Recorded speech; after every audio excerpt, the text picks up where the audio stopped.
Mukhang talagang may conspiracy against me. And just come to think of it, talaga pong naisip ko yung kung bakit, paano kami naghati ng aming mga responsibility. Talagang tama yung sinabi ni Pastor Joey, kung ano yung nababagay, kung ano yung mga naging karanasan namin, yun ang tinanggap namin. Halimbawa, nung pinag-usapan namin yung money, sabi ko, wala naman akong perang minamanage, hindi ko kaya yan.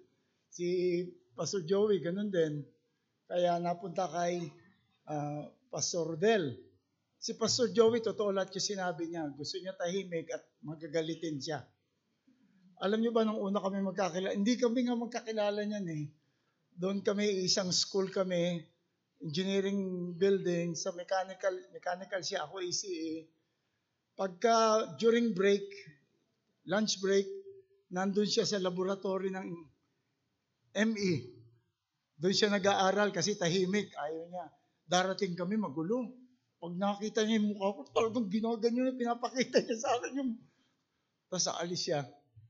Kaya nung magkakilala kami, nung naging reform siya, nakahiga ako doon sa sofa ni Pastor Ellis, natutulog ako, narinig ko si Pastor Ellis, oh, let me introduce you to some of the pastors of...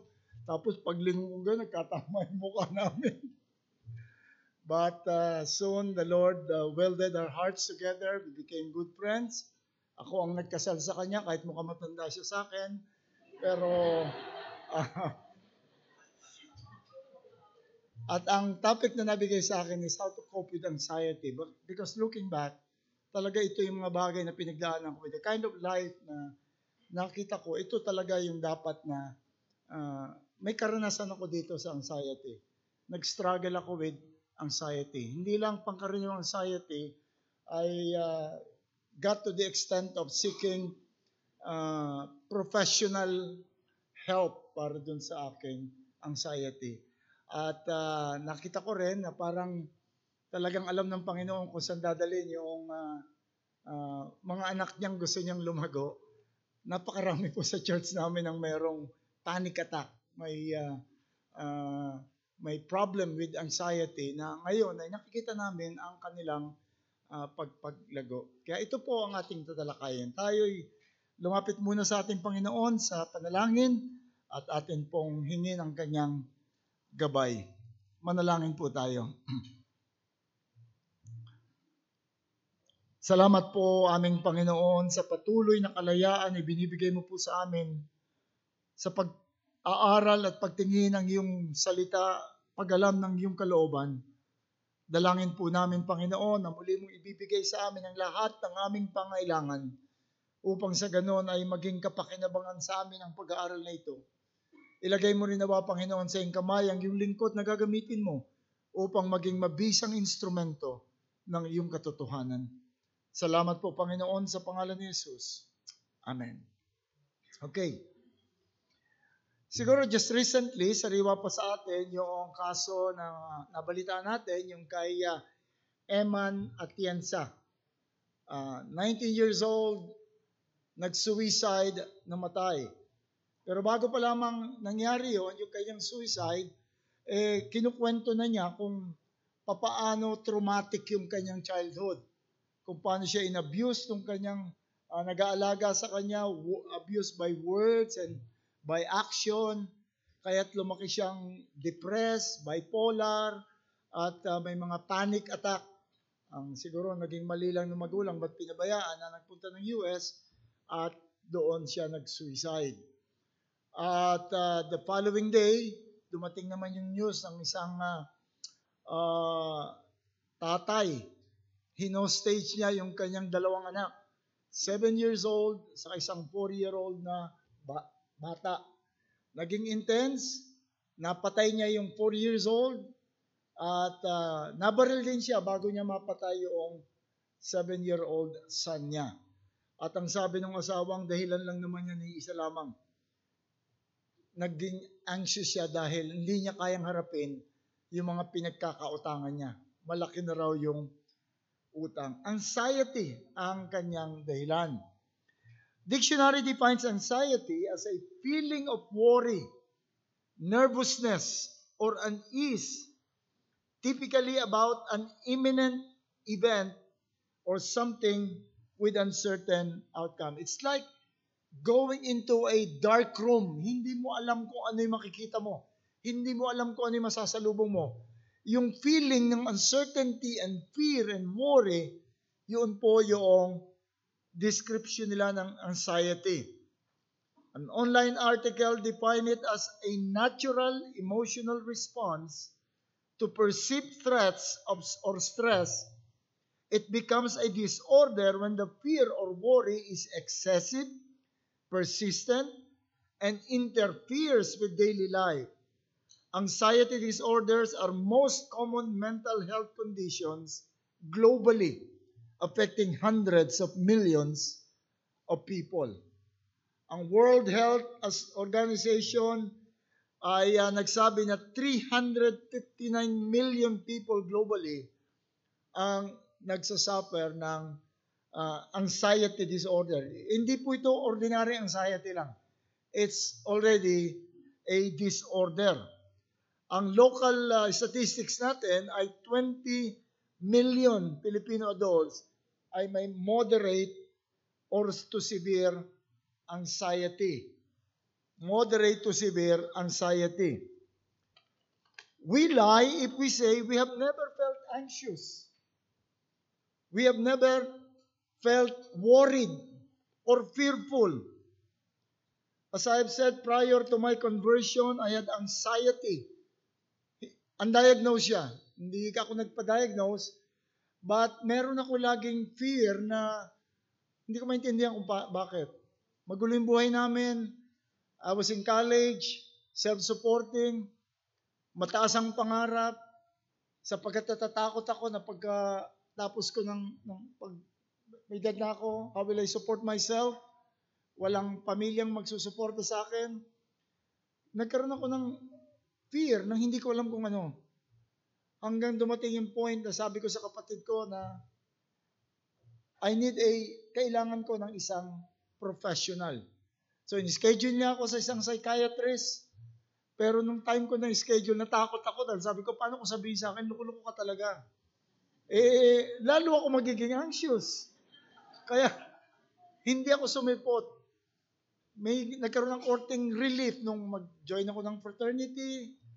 Pagkasama ko yung fraternity brothers, talagang parang relief ako, wala yung takot. Pero once na nag-alisa na, nandun pa rin yung anxiety. Kasama niyan yung acidity, yung pag naglalaway ka na hindi mo maintindihan. Kaya noon, talagang kinat ko na lahat yung aking plan sa buhay. Sabi ko, hindi ako mag-aasawa, hindi na ako, tatanda na lang akong mag-isa. Kaso na-meet ko yung wife ko, kaya nabigo yung aking, hindi naman ako nagsisisi. Kaya we really lie kung sinasabi natin hindi tayo nakatikim ng worry. Yung definition ng isang online article, yung worry, saka yung fear, natural. But when it becomes excessive, persistent, at nag-interfere na dun sa yung daily routine, then it becomes anxiety disorder. But even before it becomes disorder, pwede na itong tawaging anxiety. We worry, yung fear and worry are real experiences. Na-miss mo yung alarm mo. Meron kang mahalagang interview. At tapos na-traffic ka pa. Di ba? Talagang, paano kaya ito po? You feel anxious. May bisita kang darating. Walang laman yung rep. Ilang beses po nangyari sa amin yun. May darating. Wala kaming ma-serve. Kaya magpapatawa na lang ako sa kanila. Okay din naman. Nakakalimutan nila yung merienda. May disconnection notice ka. Sa Meralco at nag-aaral yung marami tayong cause for worry. And sometimes mga long-term difficulties like symptoms of a serious disease, losing a job, fear of staying single and alone. I've been some time ago na dinidil akong babae na talagang I don't want to be single forever. I don't want to be single forever na Hindi raw niya malabanan yung kanyang loneliness. Sabi ko, I'm sorry for you, wala akong magagawa. We feel anxious. When I was diagnosed na may cancer ako, hindi ako nag-worry, kundi yung people around me, nakabantay sila lagi sa akin. Ano nararamdaman mo? Ano yung kinakain ko, binabantay. We feel anxious sa nangyayari sa atin. Anong mangyayari sa bayan natin? Anong mangyayari dun sa dumating yung Big Bang? Marami tayong reason. We live in a fallen world. At marami tayong reason to be worried. When one is stressed by fear or worry, and it becomes excessive and persistent and interferes with daily life, then it becomes anxiety. And, anxiety is part of the fallen or the brokenness of creation. Paul told the Romans 8:20-21, that the creation was subjected to futility. Subjected to futility literally means devoid of truth and appropriateness. Itong mundong ito, it's not, yung description niya is not what we really experience. At ang sabi, subjected to futility in hope that the creation itself will be set free from its bondage. That's the description of the world that we are in. When even believers fail to handle worry or fear, it becomes excessive, persistent, and interferes with daily life. Nagiging anxious, even believers. Yung mga pastor, alam nila yan, na marami tayong dinidil na mayroong anxiety. Even simple concern as food and clothing. Ito yung dinil ng ating Panginoon doon sa Matthew 6. Do not worry about food, about clothing, what you eat, what you drink. Yung mga pagan, maya mo silang mag-worry, but not you. So, ibig sabihin, it's a reality. Ibig yung mga simpleng bagay lang nito. And we cannot avoid stress. We cannot avoid fear and worry. But they must not turn into anxiety. Don't feel guilty na nagwo-worry ka. Okay lang, basta ang importante, hindi mo pinapayagan na matangay ka nitong worry na ito. Anxiety is both spiritual and physical. It's both spiritual and physical. One article says that it's physical in a sense that it is both felt physically, like racing heartbeat, sweaty palms, hot or tight chest, digestive issue. Yung sabi ko nga kanina, ang sakit ko nun, talaga maasim na nagpuproduce ako ng maraming saliva na hindi ko kayang kontrolin. Lagi ako meron nung, wala na siguro ngayon, Philip Milk of Magnesia, yun ang lagi kong dala-dala nun pagka ako worry. It interacts on a physical level also. Na-express din siya sa physical. Yung adrenal gland nagpo-produce and that regulates cortisol and adrenaline and the emotional part of the brain.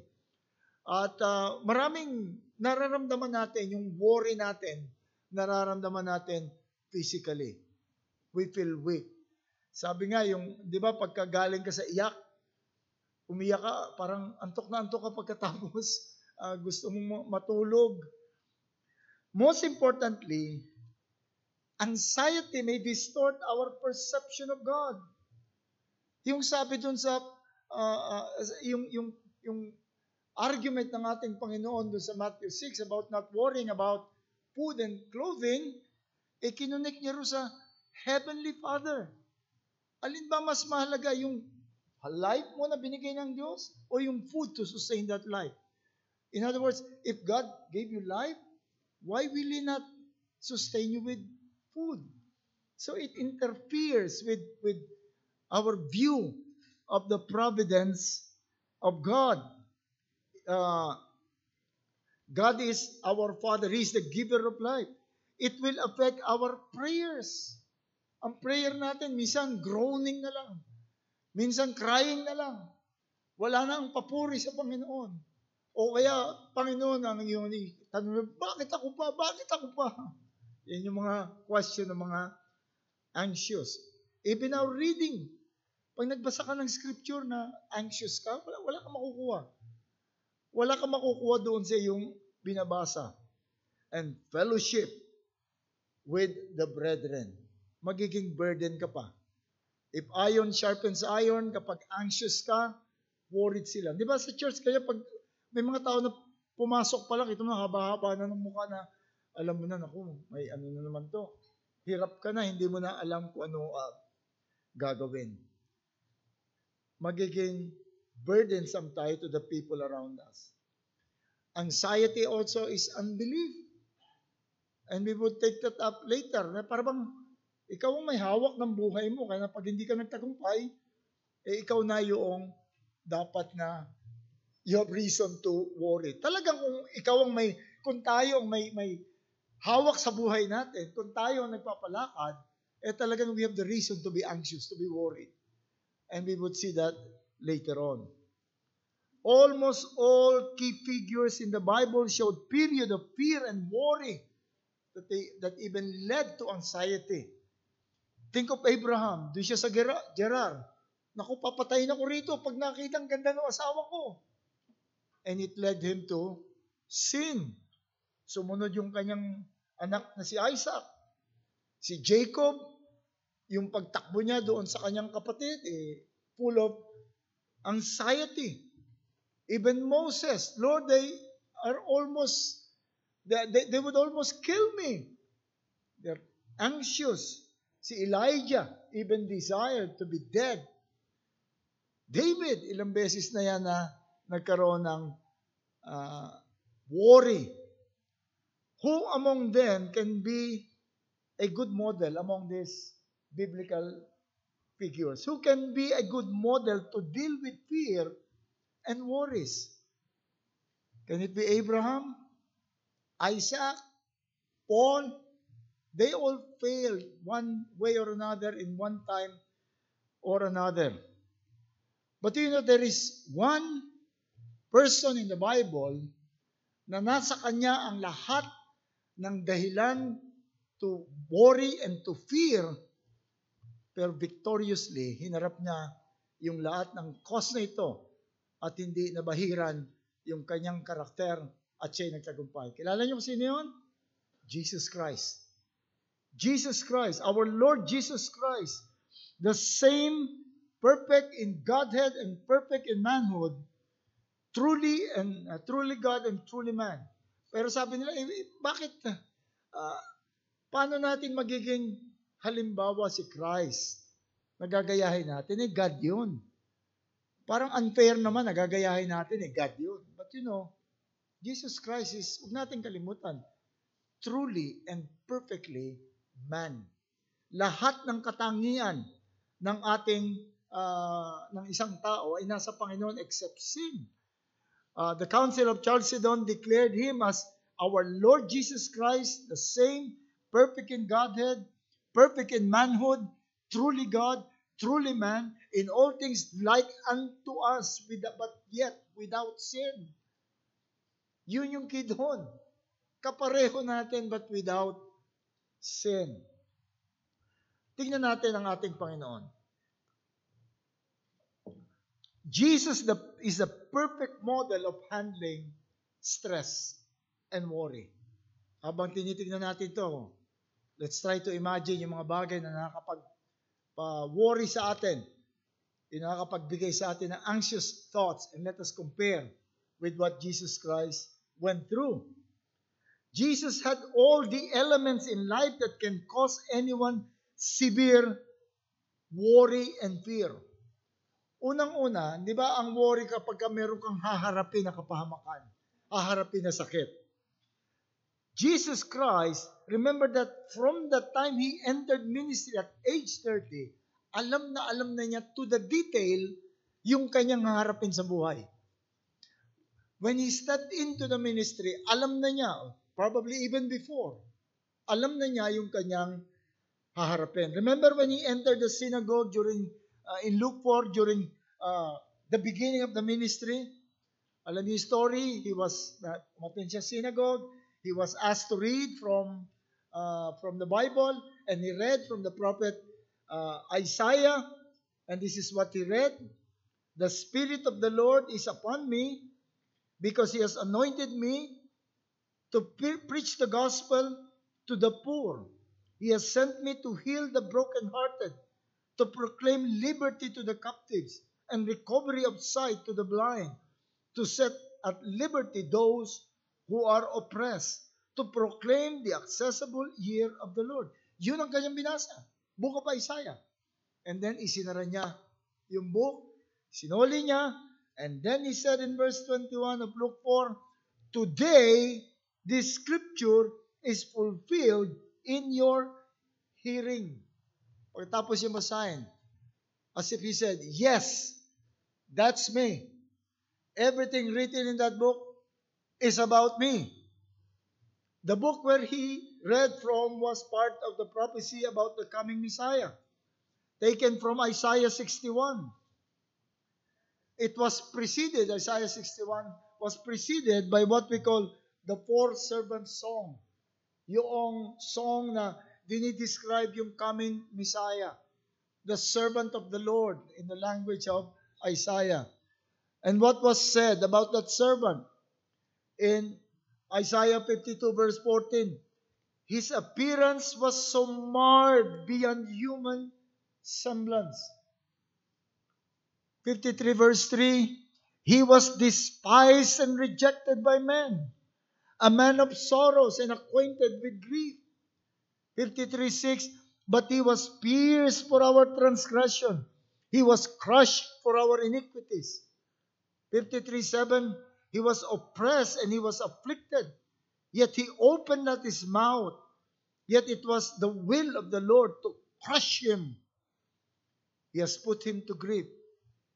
The entire suffering of the Messiah was written in Isaiah, known to Jesus Christ, and he was certain that this is me.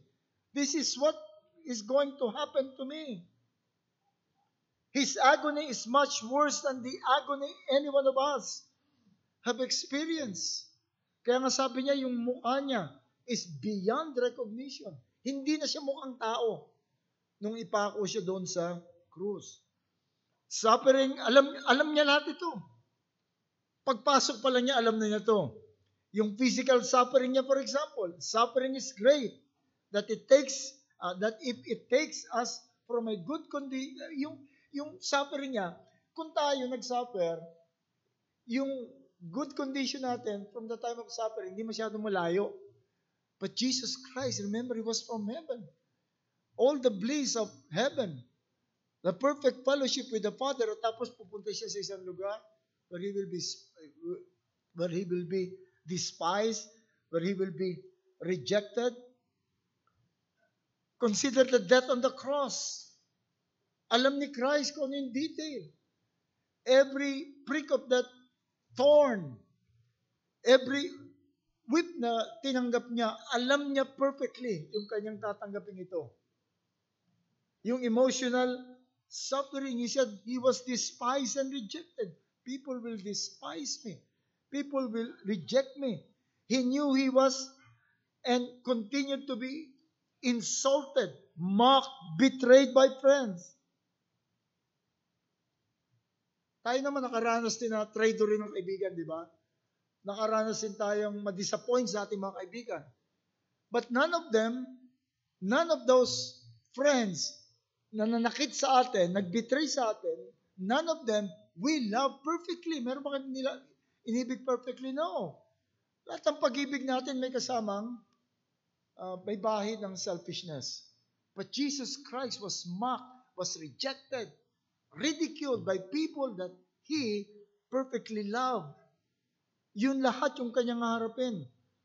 Sabi nga niya sa Psalm 55, 12-14, although it was David talking, referring to experience with Absalom, but scholars very sure that he was looking forward to the Messiah. Na Kung kaaway ko lang yung sumakit sa akin, okay lang. But it was my friend. Yung inibig ko. Never, he knew the emotional impact of this. That it will give him grief and sorrow and the feeling of abandonment. And ultimately, his cry of dereliction, my God, why have you forsaken me? All of these are perfectly known to Jesus Christ. You will feel anxious. Noong nag-apply kami ng membership sa CRBC, 4 kami noon eh, babae yung tatlo, ako lang mag-isa yung lalaki. Eh alam namin yung nung araw kasi bago pala yung CRBC noon, talagang parang ang feeling mo, ilalagyan ka ng ilaw din sa ibabaw, i-interrogate ka. Yung mga babaeng kasama ko, ilang punta sa CR. Kasi alam nila yung harapin nila eh. Alam nila yung pupuntahan nila. Eh ito pa kayang haharap niya ito ng ating Panginoon. Ito pa kayang haharapin ng Panginoon. He knew. So never imagine that because He was God, that He walked into that suffering in a breeze. Or some said, it was light because we also know that He will get back everything again. Kapag inang kinatwiran niya, we do not know Jesus Christ. We do not know His nature kapag yun ang ating na-reason out. Notice how He described His experience. In John 12:27, now is my soul troubled. And what shall I say? Father, save me from this hour. But to this purpose I have come to this hour. He was troubled. In Luke 12:50, I have a baptism to be baptized with, and how great my distress until it accomplished. Napakalaki ng distress ko. Napakalaki ng aking distress. Yung word distress na ginamit dito is the same word na ginamit doon sa Acts 7:57 when Stephen was preaching, na yung mga Jew, they pressed their ears. So in other words, Jesus Christ was feeling the pressing. He was being pressed down. He was so distressed. And in the garden, yung hours before his death, he expressed fully kung gaano siya ka-stress. Sabi sa Matthew 26:37-38, he began to be sorrowful and troubled. Then he said to them, my soul is very sorrowful, even to death. In fact, he asked the disciples, please stay with me. Just 1 hour. Just imagine that stress, that anxiety. Jesus confessed his sorrow directly to his disciples. Imagine the God who created the world and became flesh, now asking weak men, please stay with me. Please pray with me. The Greek word used here, meaning great distress, convey an overwhelming emotional pressure. Even unto death suggests that the emotional burden was so great that it felt like it's threatening his life. Remember na mawis pa siya ng dugo? Hindi ko pa dinanas ito. Dinanasan natin ng maraming stress pero hindi pa tayo dumanas na mamawis tayo ng dugo. And according to some scholars, ito ay described as a rare medical condition called hematidrosis. Yung stream express, nagbe-burst yung mga ugat natin sa ulo at tumutulo yung dugo. And the writer of Hebrews said, in that day of his flesh, Jesus offered up prayers and supplication with loud cries and tears to him who was able to save him from death. He was not asking God to save him from the ultimate death on the cross. He was asking God that he not die before that time on the cross. Christ was worried that I die here. I need to die on the cross. So he cried out to God, Lord, deliver me from death. And the Lord even sent angels to assess Jesus Christ.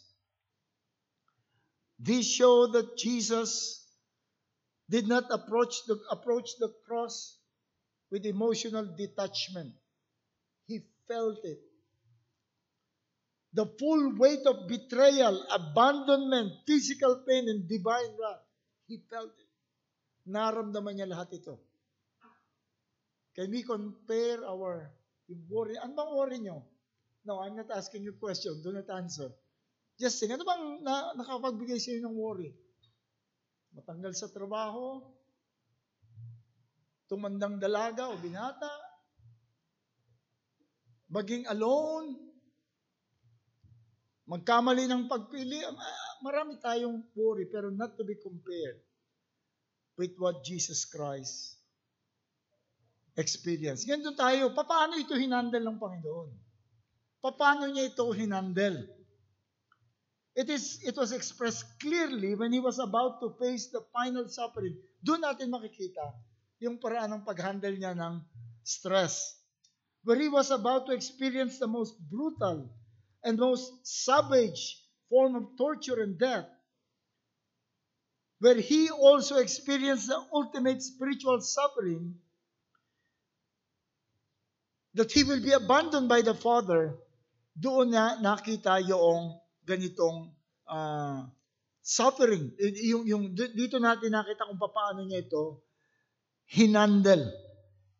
Paano niya ito hinandle.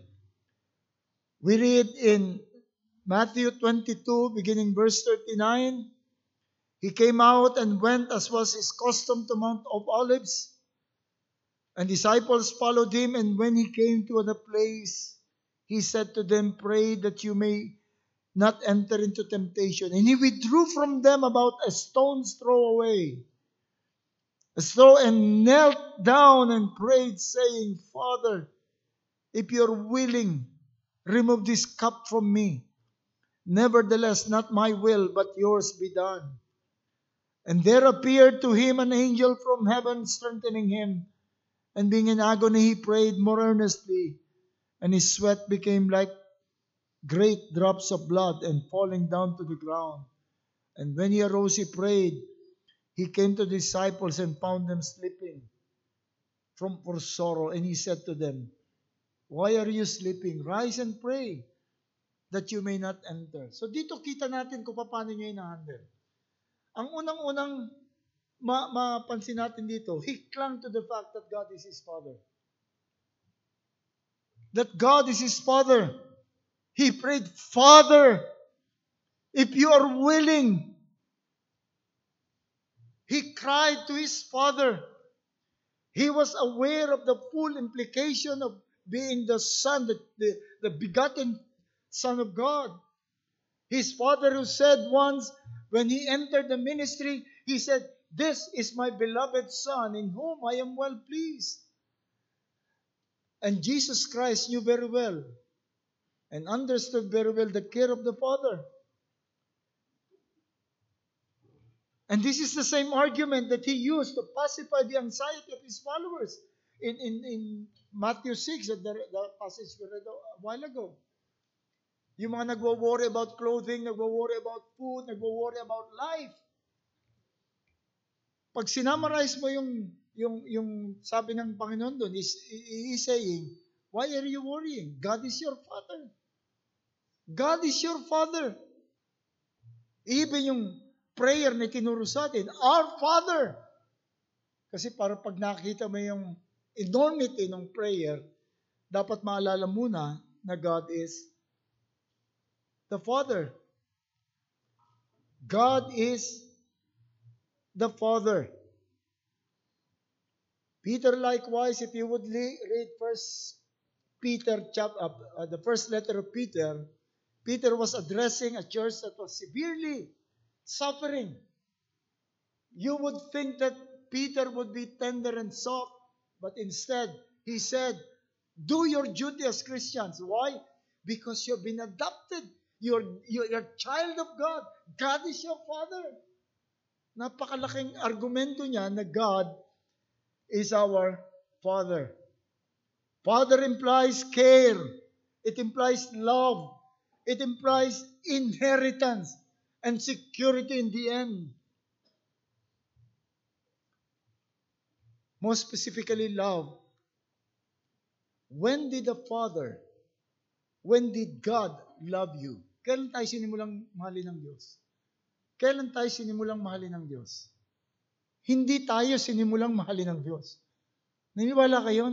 Wala sa inyong sinimulang mahalin ng Diyos. Because God never started to love us. Because we were loved even before the foundation of the world. And that's eternity. It has no beginning. As long as God is there is already the love of God. How can you think that this God who existed with your name on his palm, who existed with the love in his heart, would ever abandon you in that moment of fear and anxiety? Yung illustration na ginamit ko, yung rope, nandito kayo, nagsalita na ba ako? Oh. Yung rope na, nga pala sa question answer, nagtaka ko, sabi ko, unang preaching ko to, but yung rope na mahabang-mahaba, dala ng preacher, binuhol yung dulo, at yung dulong yun yung existence natin, at yung rope, yun yung eternity. Now, ibahin ko yun ng konti, sa gitna ibubuhol. Eternity past and eternity future. Yung worry natin, nandun lang sa maliit na knot. Nandun lang ako, tatanda ako, wala akong pera, nandun lang sa maliit na knot. Pero yung eternity future and eternity past, God's love is there. How can you doubt yung maliit na portion na yun ng ating existence? Napakaliit nun. Kung tatanungin mo sa, as far as you can see, the love of God, as far as you can see forward is the love of God. And that God's love is assured when we became His children, when we were adopted into His family. The best way to deal with anxiety is to be ready before it comes.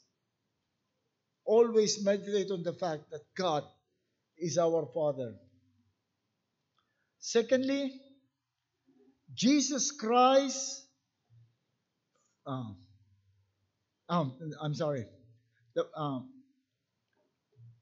secondly, hindi lamang yung God is the Father, but also Jesus Christ fed Himself with God. He was always in close communion with God. In a passage that we read, He was praying. And that has always been His habit. When He was baptized, what was He doing? When the Holy Spirit descended upon Him, He was praying. After that, He went to the mountain to be tempted by the devil. What was He doing when He was tempted? He was praying. Every morning He prayed. At night He prayed. When He chose His disciples, He prayed all night. Ganun kalapit ang ating Panginoon. That was yun yung exhalation niya. But He also inhaled. That is, He fed Himself with the Word of God. He fed Himself with the Word of God. We will see Jesus Christ often quoting scriptures. Nung kanyang temptation, no, it is written. No, it is written. And in many of His dealing, as Isaiah said, Isaiah was right. The prophet was right. We would always hear Him preaching. And do not imagine, He knew the scripture from birth. Hindi yung pagkapanganak niya, imbis na iyak ang Psalm 23 ang nire-recite niya pag iyak. Hindi po ganun ang ating Panginoon. He learned those scriptures. He meditated. He memorized those scriptures. Remember when He got lost doon when He was 12 years old, doon sa temple? Saan siya nakita? He was seen asking. Yung ibang portrayal mali, parang si Christ ang nagtuturo. No. He was asking yung mga wise men doon sa temple. He was a voracious learner of the Word of God. He lived not on bread alone, but by every word of the Lord. Again, I would say that the best way to deal with anxiety is to be ready before they come. Hindi yung, anxious ako, bigyan mo ako ng verse. The verse must already be, the Word of God must already be in our heart. It must already be in our heart. That is the best way to deal with anxiety. Note that what it can do when we pray, sabi ni Paul, be anxious for nothing but by prayer and supplication, make your request be made known to God, and the peace of God will guard your heart in Christ Jesus. You already know the peace of God, you already know Jesus Christ, it would guard you. Regular meditative absorption of the Word of God with prayers will draw us closer to God. We may not know immediately the value of the things we memorize and we read and we meditate. We may not know immediately the value. But you know what you're doing when you have your regular devotion? You are aligning your heart to the mind of God.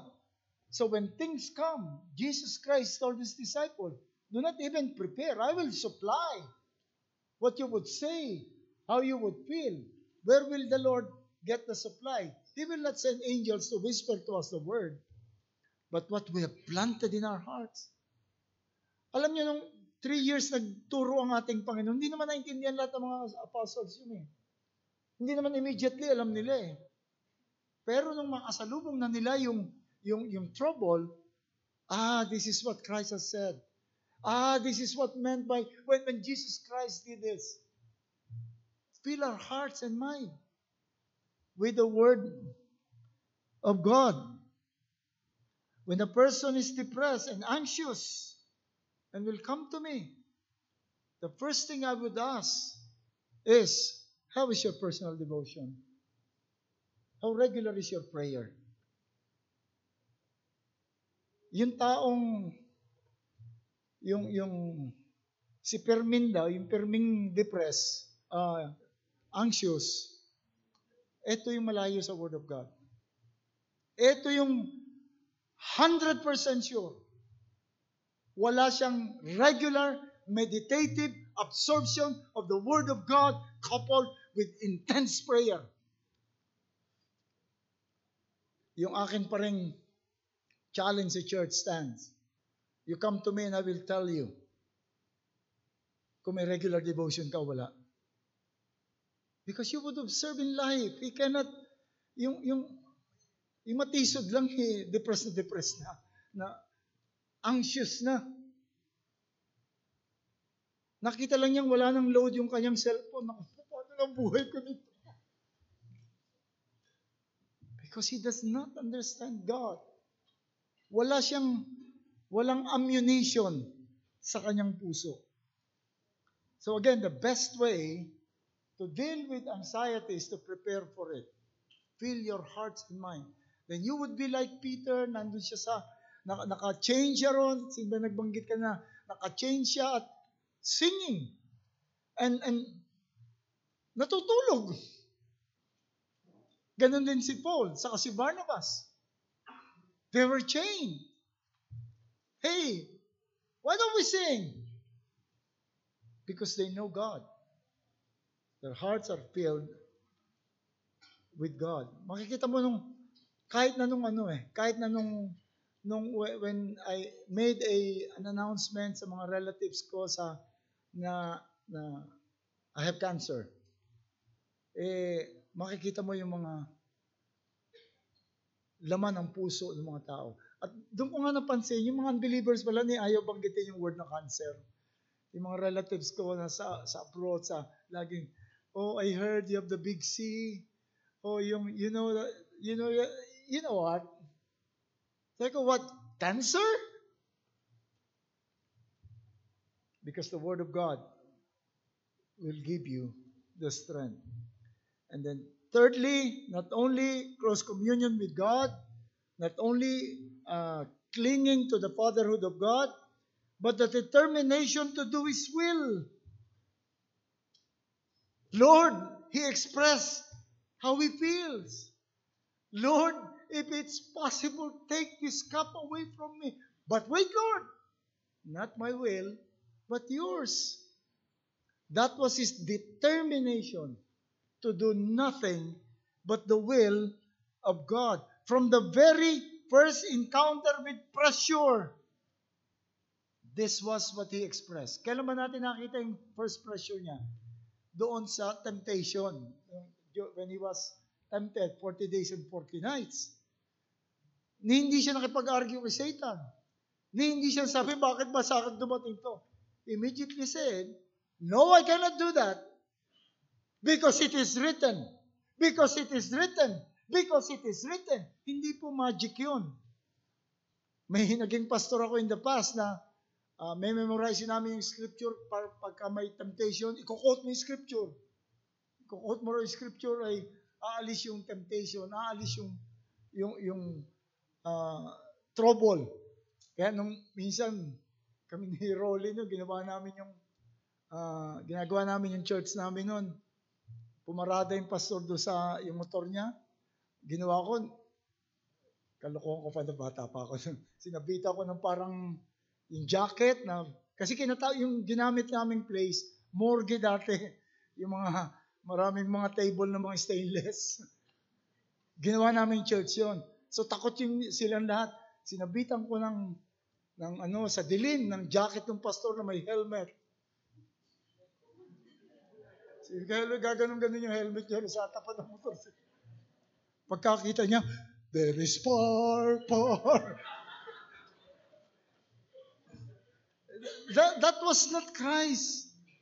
He was quoting scripture not because of its magical power. He was saying, I am determined to obey God. I am determined to obey the will of God. From the very first encounter, yung temptation na yun. And this was fully expressed in the garden. Although he knew perfectly what kind of suffering you would suffer. He said, Lord, I know you can stop this. I know you, but no, Lord. Not my will, but yours be done. You know, anxiety is unbelief. It is pride. It is saying that our design of our life, when not realized, is trouble.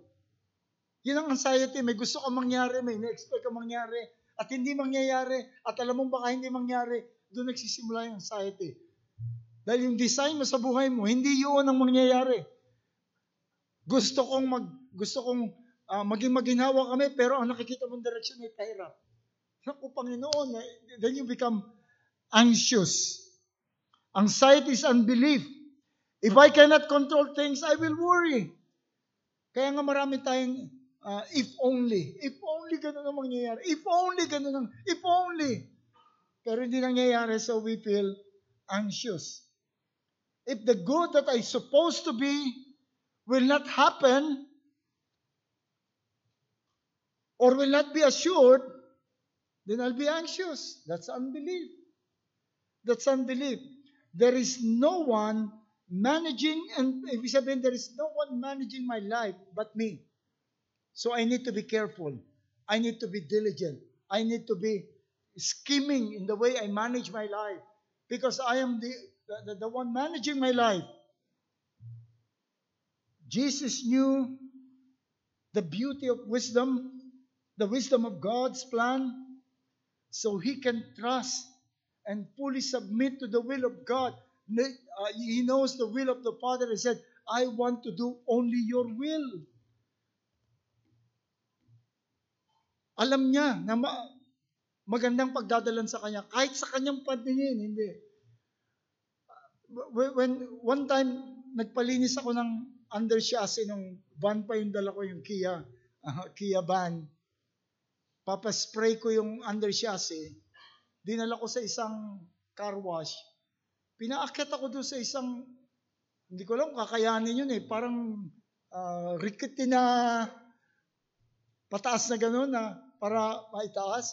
Tapos ang naggagabay sa akin, isang payat na lalaki ng haba ng buhok, puro grasa ang katawan, naka-shorts na. Sabihin ko, parang nakapag-aral ba man lang ito? Ano? Pero, pag sinisenyas niya ako, sumusunod ako. Bakit ako sumusunod? Nakikita niya yung ilalim eh. Nakikita niya yung gulong ko. Pag sinabi niyang kaliwa, kakaliwa ko. Hindi.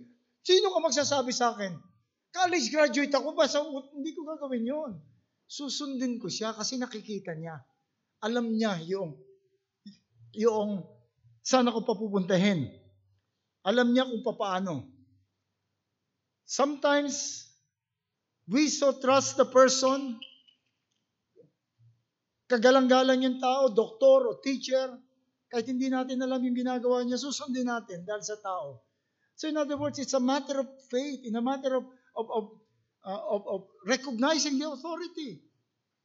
If you recognize the authority of God, the wisdom of God, the power of God, then do only that which is according to His will. And what can frustrate us and threaten us if we want just to do the will of God? Anong pwedeng makapigil sa'yo to do the will of God? The will of God is in every situation. There is always the will of God in every situation. What can frustrate you? I remember Pastor Martin, si Pastor Martin, yung wife niya, is in bed, dying in bed. Ang sabi niya, she was crying, sabi niya, sweetheart, sabi niya, I regret so much that I can no longer serve the Lord. I can no longer do the will of God in service. Pastor Martin said, what are you talking about? You can do something that no one else can do. And that is to show the world how Christians suffer, how Christians face death. Only you can do that. That's the will of God for you to do. Nothing can stop us from doing the will of God. You lost your job? Instead of panicking, said, Lord, how can I glorify you? Jobless.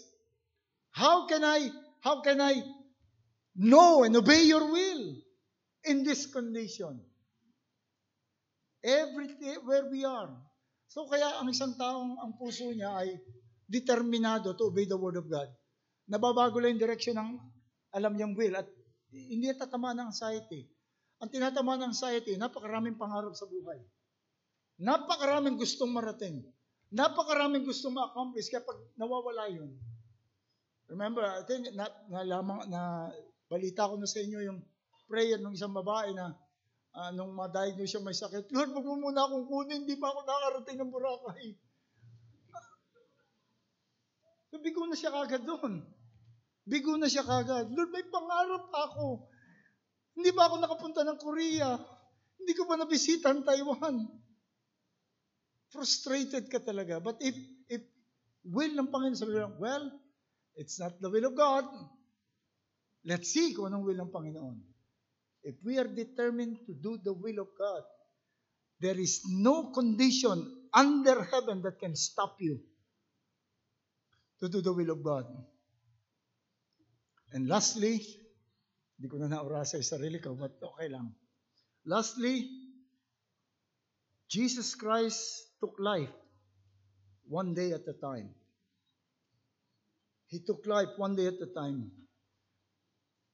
He once said, do not be anxious about tomorrow, for tomorrow will be anxious for itself. Sufficient for the day is your own trouble. That's Matthew 6:34. It's also in that passage about anxiety. While aware of what he was to face, he took life one step at a time. And if you will observe, there is still not much effort needed. Nung nandun siya sa upper room, ano bang effort na kailangan niya? Alam na niya lahat. But right now, all I need to do is to teach my disciples on humility. I'll wash their feet. How much effort, how much courage and strength do you need to wash the feet of the disciples? And then later on, nandun na naman yung view ng death. But I need to go to Olivet. How much effort do I need to walk Go there and pray. And even yung pagdala kay Pilate, how much effort do I need to let my hands be tied and be carried? If you would just take life one day at a time, one step at a time, you would discover that you need so little effort.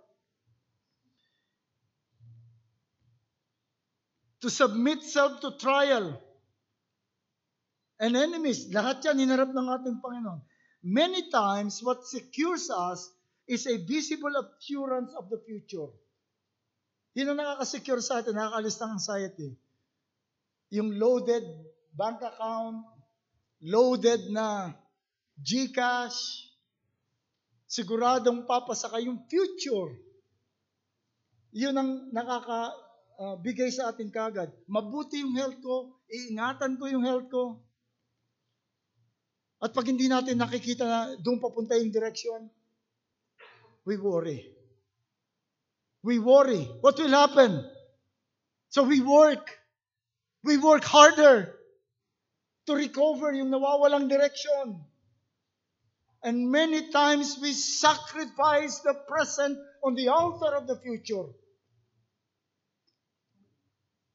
You are wasting your present because of anxiety for the future. And according to study, 88% of what we fear may happen in the future, hindi po nangyayari. Yung biyanan ko, nung mamatay yung biyanan ko lalaki, worried lahat kami, kasi yung biyanan kong babae yun, hindi makatawid ng kalye, hindi kasama yung asawa niya. But we saw the grace of God. Day by day, we saw her being strengthened. Masaya siya pagdadalawin namin, but she was strong. Mag-isa lang siya doon sa bahay. We never imagined. But we have sacrificed so many joy of the present because we worried about the future. It is not our duty nor responsibility to secure the future. Itong naging controversial sa akin. It is not our responsibility to secure the future. You know why? Because we cannot. We cannot. Our duty is to obey, to do the will of God for the present, and leave the future to God. Day to day. What about Proverbs 6? Itong laging ginagamit sa akin. Proverbs 6. 6 to 11. You know that Proverbs? Go to the end, you sluggard. Consider her way and be wise, which having no captain, overseer, or ruler, provides her supplies in the summer and gathers her food in the harvest. How long will you slumber, O sluggard? When will you rise from your sleep? A little sleep, a little slumber, a little folding of the hands to sleep. So shall your poverty come on you like a prowler, and you need like an armed man. O di ba sabi diyan, sinecure nung yung future niya, kaya alagaan natin. That's not in the passage. This is not about securing the future. It is about working, doing the will of God when it is present. Summer. Panahon ng harvest yan. Yung mga taga-harvest. There was nothing mentioned about securing the future. Tanungin mo yung bakit ka nag-harvest ka? Hindi niya alam. But he was harvesting because that's the right thing to do for that moment. He was not securing the future. He was doing, ito ay passage ito, hindi para doon sa secure ang future. Ito ay passage para doon sa mga tamad. Kanina sabi sa atin doon sa about money, na be contented. But let me say, there is a difference between contentment and being tamad. Hindi na ako tatrabaho, kontento na ako rito, kahit isang beses na lang kumakain, nangihingi lang ako ng kanin lamig sa nanay ko.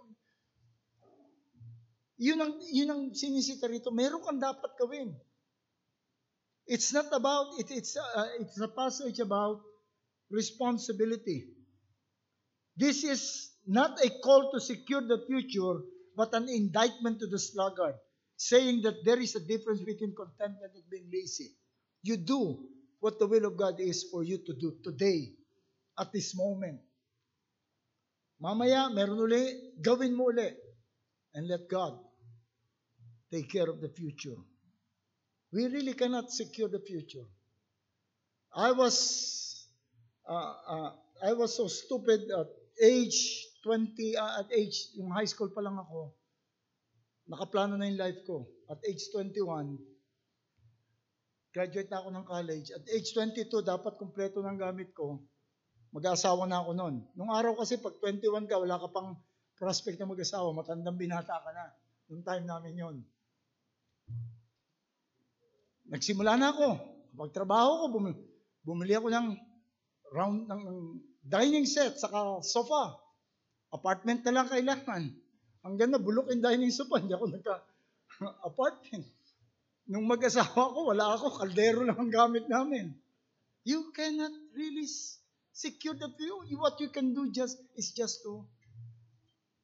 Kaya nga sabi ko to sa may kakasal if you have food and clothing, be content. Pero hindi ibig sabihin, kahit walang trabaho, sabi ni Pastor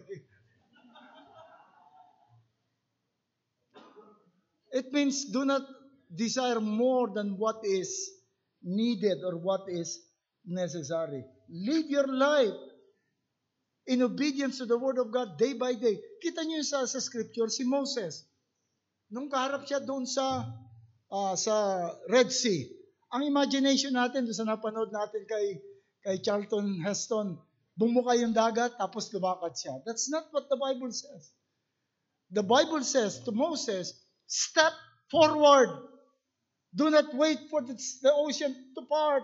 Step forward. When he stepped forward, nahati. Ayun pala yun. Panginoon pala bahala, basta sumunod lang ako. Same with Joshua. Sabi ni Joshua, ang lakas ng agos ng river Sabi niya, pagtungtong ng pari dyan, makikita niyo yung solution. Hindi sila nag-worry. At ang utos ng Panginoon sa kanila, okay, pinangako sa inyo yan, every piece of land that you step on will be yours. Kailangan mong kumilos. Paano ka kikilos? Nandun yung army, nandun lahat. Just do your life one step at a time. Obey. Obey.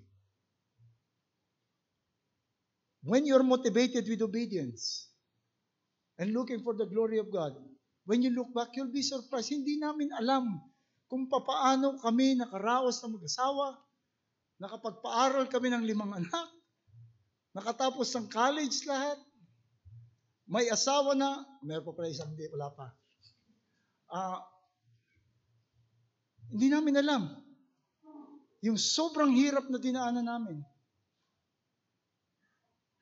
Pareho kaming nurse yung asawa ko, ako graduate engineering, pero nung 2 na anak namin, sabi ko kailangan na natin mag-resign. Nag-resign, nagtinda kami ng goto at biko doon sa tapat namin. But looking back, sabi ko, how did we do that?